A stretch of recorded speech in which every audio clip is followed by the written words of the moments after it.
मलाई क्रुजमा रमाइलो लाग्ने भनेको चाहिँ जब दिनभरि क्रुज रोकिन्छ अनि साँझ पख हिँड्न लागेको हुन्छ नि, अनि माथि डेकमा आयो अनि सनसेट हेऱ्यो होइन, त्यो चाहिँ क्रुजमा मलाई सबैभन्दा रमाइलो लाग्ने छैन।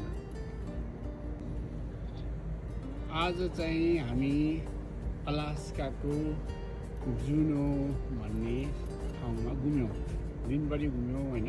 अब बेलुका 9 बजीतिर यहाँबाट फेरि क्रुज सिप स्क्यागवेमा जाँदैछ। सो भोलि चाहिँ हामी बिहानको 7 बजे स्क्यागवेमा पुग्छौँ अनि त्यो चाहिँ क्रुजको चौथो दिन हुने भयो।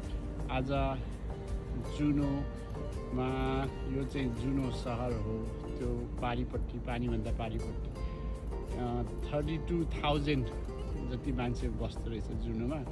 अनि यहाँ चाहिँ प्रायः जस्तो पहिला गोल्ड माइनको काम गर्दो रहेछ होइन, त्यही भएर मान्छेको यहाँ बसाइ भएको रहेछ।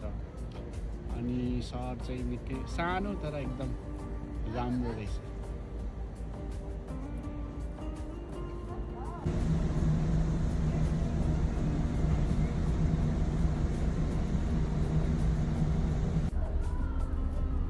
अलास्का आउँदा सधैँ मलाई खड्किने कुरा चाहिँ यो ठिक्कै नेपाल जस्तो छ कि अलास्का चाहिँ।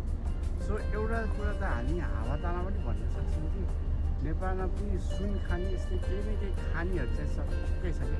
अलास्का पहिला रसियनहरूसँग किनेको थियो होइन, अनि त्यो बेला उनीहरूले केही पनि पत्ता लगाएको थिएन। जब अमेरिकनहरूले किनेपछि यहाँ किनेको 10 वर्षभित्रमा यिनीहरूले यहाँ सुन खानी पत्ता लगाएछ। त्यही भएर यहाँ मान्छेहरूको चहल पहल पनि त्यो 80sतिर बढेको रहेछ होइन।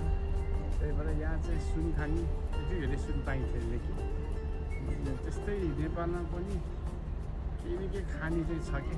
यहाँ यसो हेर्दा प्रायः नेपाल जस्तो छ ठाउँ पनि होइन।